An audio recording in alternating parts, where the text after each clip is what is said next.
자, 오늘 포스원의 하창봉 팀장과 함께하도록 하죠. 어서 오세요. 네, 안녕하십니까. 네. 자, 오늘 외국인 계속해서 장중 내내 현선물 시장 모두 매도세를 보였습니다. 그 속에서도 순매수를 보인 종목들 있을 텐데요. 어떤 쪽이었습니까? 네, 사실 오늘 말이 많았던 옵션 만길인데 종가 기준으로는 상당히 긍정적으로 마감한 것 같습니다. 전체적으로 코스피 대형주 쪽에서는 외국인과 기관이 각각 양매도가 나왔습니다만 그 양매도 중에도 중형주에서는 실제적으로 외국인이 88억, 기관이 한 155억 정도 사주면서 최근에 중형주 랠리는 계속 이어졌던 것 같습니다. 오늘 외국인이 순매수한 종목들 5개 중에도 대부분이 중형주가 많은데요. 좀 살펴드리면 대표적인 그 식품 용기업체죠. 락앤락, LG 디스플레이, 휴비스, 하나투어, 기업은행 있죠. 휴비스도 조금 돋보이는 이게 대표적인 화학주인데 기관이 외국인 매수가 들어온 게 특징이고요. 그중에서 가장 조금 탑으로 뽑아본 것은 바로 여행주 하나투어입니다. 하나투어 사실 이제 뭐 날도 풀리는 것도 있고 최근에 보면은 여행 관련주에 대한 호텔 신라도 마찬가지고요. 대체 효율제에 관한 이야기도 조금 나오고 있고 그러다 보니까 사실 지난해 한 해 동안에도 여행주가 상당히 좋은 주가 흐름을 보였습니다만은 최근 2월 달부터 3월 달까지는 사실은 하나투어의 주가 흐름 자체는 거의 딱 붙어 있었습니다. 하지만 오늘 오랜만에 외국인이 매수가 들어오면서 4.6%의 상승세를 보이는 특징을 보였던 것 같습니다. 잠깐 차트 보면서 전략 드리면요. 실제적으로 하나투어가 오랜만에 지금 현재 수준도 사실은 50일 신고가죠. 근데 아까 말씀드린 것과 마찬가지로 지난해 하반기부터 이미 6만 원대 왔습니다만은 주가 상승 탄력성은 좋다는 이야기만 했지 별로 움직이진 않았습니다. 하지만 오늘 강한 거래량과 강한 수급이 들어오면서 다시 한번 어떻게 보면 본격적인 랠리의 시동이 걸렸지 않나 그렇게 보겠고요.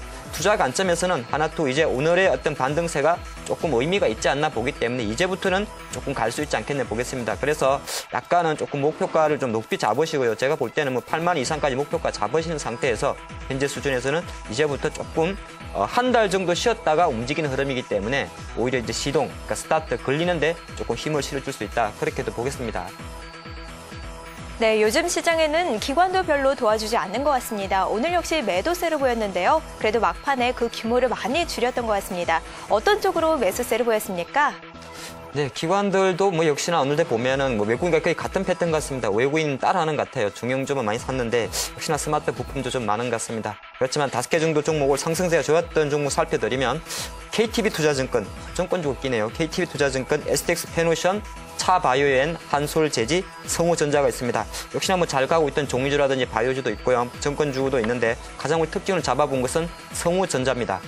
자, 성우전자. 보통 이제 코스닥이나 IT, 스마트 부품주 그러면 이름이 무슨 텍 하면서 좀 신세대인데 성우전자 그러면 느낌이 야, 이거 좀 오래된 회사 아닌가 싶을 수 있습니다만 그렇게 오래되진 않았고요. 2000년 초입에 상장을 했고 결과론적으로 이것도 바로 스마트폰 관련주입니다. 그러다 보니까 오늘 다시 52주 신고까지 급등한 흐름을 보여주는데 실제적으로 어떤 회사냐 하면은 모바일 그 전자파 차단이라 그러죠. 조금 쉴드캡이라 그러더라고요. 저도 조금 뭐 감은 안 와닿는데 일단은 그 스마트폰의 전자파를 차단하는 그런 회사라고 보시면 좋을 것 같고요. 카메라 모듈 액추에이터라 그래서 이렇게 포커스 줌 맞추시는 거 있죠. 그것도 조금 하고 있습니다. 그래서 주 매출에 했던 성우전자의 매출의 60%는 실제적으로 삼성전자 스마트폰에서 나오고 있고요. 또 하나가 지난해 베트남 공장도 좀 완공했기 때문에 최근에 부품제 특징은 삼성에 공급만 한다는 것만으로 못 갑니다. 기본적으로는 중국이나 베트남 쪽에 공장이 있고 그것이 공장이 돌아가는 기업에 대해서 모멘텀이 있기 때문에 그런 흐름 자체가 조금 좋았다는 말씀드리겠습니다. 실적은 작년은 좀 안 좋았어요. 작년은 보니까 영업이익이 한 12억 정도밖에 안 나오면서 50% 급감을 했습니다만은 아마 제가 판단할 때는 공장 증설하고 뭐 그런 것 때문에 좀 빠졌던 것 같은데 올해부터는 좀 다르지 않을까 보겠고요. 추가 전략은 좀 간단히 드리겠습니다. 안타깝게도 회사는 좋은데 시가총액이 좀 작아요. 810억짜리 조금 작은 종목이라서 아마 주가 탕수력이 1차 목표가가 시가총액 100억이 되겠죠. 100억이면은 1000억이겠죠. 그럼 현재 주가 수준에서 한 15% 레벨업이면 시가총액으로 분순한 목표가는 대략적으로 한 7천원 정도가 나올 것 같습니다. 하지만 그건 일단 산술적 방식이 될 것 같고요. 거래라이라든지 차트 패턴을 보면 이미 5천원대 정도부터 약간 레이스가 붙었기 때문에 성우전자 개별적인 관점에서는 스마트폰 관련주로 조금 관심 가지는 거 어떨까 싶습니다. 네, 마지막으로 신고가 기록한 종목들 알아볼 텐데요. 탑픽 종목 이어서 들어볼까요? 네, 신고가 종목 같은 경우도 실제적으로 보니까 뭐 많은 종목이 있는데요. 제가 오늘도 좀 뽑아봤습니다. 참 한일이하가 소리 없이 올라가더라고요. 한일유화, 에스텍파마, 나노스, 태양기전, KMH가 있습니다. 한일이하. 그러니까 그만큼 지금 자동차가 완승차는 안 갈 뿐이지 부품주는 잘 간다는 걸 말씀드리겠고요. 그중에서 탑으로 뽑아본 것은 역시나 스마트 부품주 태양기전입니다. 뭐 지금 현재 왜냐하면 오늘까지는 스마트폰 부품주 모르겠습니다. 앞으로도 마찬가지일 것 같은데요. 그로는 안 할 수가 없을 것 같아요. 태양 기전도 마찬가지죠. 이 이름이 또 좀 이름이 한글씩 하단 말이죠. 외국계는 아닌데 실제로. 근데 이것도 대표적인 스마트폰 부품주입니다. 디스플레이 강화 유리 쪽으로 보시면 좋을 것 같아요. 필름이죠. 우리가 보통 이제 그 스마트폰 보면 터치를 하게 돼 있는데 이 강화 유리라 그래가지고 실제 말해가지고 최근에 어떤 스마트폰 앞에 단면을 보면 좀 탄탄하지 않습니까? 근데 기존에는 거의 다가 인건비라든 여러 가지 문제 때문에 중국 쪽에서 많이 가져왔다 그러는데 이 스마트폰 강화 유리 시장 자체가 삼성전자의 보고서에 따르면 한 1조 7천억 정도로 상당히 큰 회사라 큰 규모라 그럽니다. 그래서 어느 정도 국내 기업들 중에서 이 태양기전하고 에스맥이라는 회사가 이 강화 유리 시장에서 어느 정도 힘을 좀 내지 않겠느냐 그런 이야기가 나오면서 사실 최근에 어떤 태양기전의 흐름 최근만은 아닙니다. 장기적으로 상승세를 이어갔던 것 같고요. 제가 차트 보면서 간단히 말씀드리면 최근에 이 종목도 당연히 시가총액 한 1,600억입니다. 거의 다가 보면 1,000억 전후에서 이제 많이 움직이는데 어느 정도 조정을 받았다가 최근에 일주일 동안 너무 가파르게 올랐습니다. 아마 이번은 그 갤럭시에 대한 시리즈 때문에 사실 IT주가 약간 과하게 오른 것 같이 생각할 수가 있겠죠. 그런 관점에서 제가 볼 때는 월봉 관점에서 보면 역시 이 회사도 성장을 하고 있습니다. 하지만 3월 달에 시초가가 18,000원 정도 시작했기 때문에 만약에 조정을 보인다면 2만 원 초입에서 잠깐 18,000원까지 내려갈 수도 있습니다. 그래서 투자 관점에서는요. 이 오늘의 봉이 너무 커가지고 덥석 달아붙기는 좀 부담스러울 것 같아서 2만 원 전후한 가격까지 지금 수준보다 한 5% 이상 내려오는 가격까지 좀 기다렸다가 신규 매수 가담하는 게 어떨까 싶은 전략도 드리겠습니다. 네, 이렇게 신고가 기록한 종목까지 총 3가지 관점에서 오늘 수급 전략 체크해봤습니다. 자, 이어서 오늘 장에서 가장 강했던 업종과 테마 얘기해보는 시간인데요. 이슈 스나이퍼 시작하겠습니다. 자, 이전에 미래창조과학부 내정자에 대해서 장관 내정자에 대해서 굉장히 논란이 참 많았었는데요. 하지만 그 뒤를 이어서 오늘 새로운 장관 내정자가 선정됐다는 소식이 있었습니다. 자, 앞으로 이 미래창조과학부를 이끌 새로운 주인공이 어떤 모습인지 또 어떤 내용을 가지고 있는지 기사 통해서 먼저 확인해 보도록 하죠. 미래창조과학부 장관으로 내정된 최문기 한국과학기술원 경영과학과 교수는 정보통신기술 전문가입니다. 서울대 응용수학과를 졸업한 뒤 1978년 한국전자통신연구원 책임연구원으로 출발해 20여 년간 근무한 바 있는데요. 이후 한국정보통신대학원 대학교 경영학과 교수로 근무하면서 경험을 쌓았습니다. 2006년 ETRI 원장으로 선임되기 전까지 광대역 통신연구부 부장과 초고속 정보통신본부장을 거치면서 유선통신기술 전문가로 이름을 날렸는데요. 최근의 관심은 기술 사업화인 것으로 전해졌습니다. 한 측근은 연구기관이나 대학이 개발한 기술을 사업화해서 좋은 일자리를 만드는 데 관심이 많다며 창조경제를 통해 신고교육을 창출하려는 박 대통령의 의지와 맞닿은 부분이라고 평가했습니다. 최 내정자와 함께했던 관계자는 성품이 온화해서 직원이나 학생들이 많이 따랐다면서 개인적인 것보다는 조직이나 큰 틀을 보고 일하는 스타일이라고 말했습니다. 박 대통령이 최 후보자를 지명한 것은 실력도 실력이지만 개인적으로 흠결이 없어 청문회를 무난히 통과할 수 있을 것이라는 시각도 있습니다. 교과부 관계자는 특히 중소기업과 소통하는 것에 중점을 두고 기술 이전 사업화를 많이 했다며 한마디로 IT 융합 전문가라고 평가했습니다.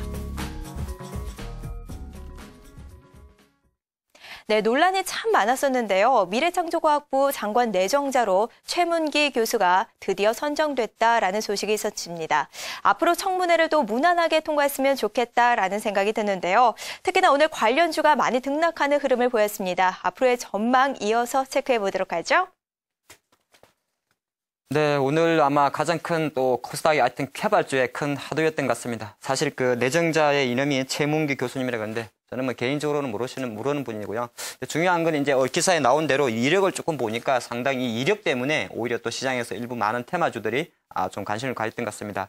ETRI라 그럽니다. ETRI 저희 그 학교 선배도 제가 졸업한 학교 선배도 이쪽 회사에 다니는데 회사라 그래야 될까요? 한국전자통신연구원이죠. 상당히 보면 국내 어떤 통신 기반에 많은 인력을 하는 그 이름 부서입니다. 근데 지금 현재 내정자로 선정된 최문기 미래부 장관이 2006년 정도에 ETRI 재직 당시에 실제적으로 광대역 통신 연구부 부장을 또 개명을 했다 그럽니다. 쉽게 말해서 2000년 중반 전후부터 국내에서 가장 큰 통신에서 뜨거웠던 이슈가 있었죠. 지금은 사실 이제 그 유명무실화 돼버린 바로 와이보리 사업의 중심에 바로 이 최문기 교수님이 있었다는 겁니다. 그러다 보니까 시장에서는 사실 가장 많은 좀 화두가 됐던 것 같고요.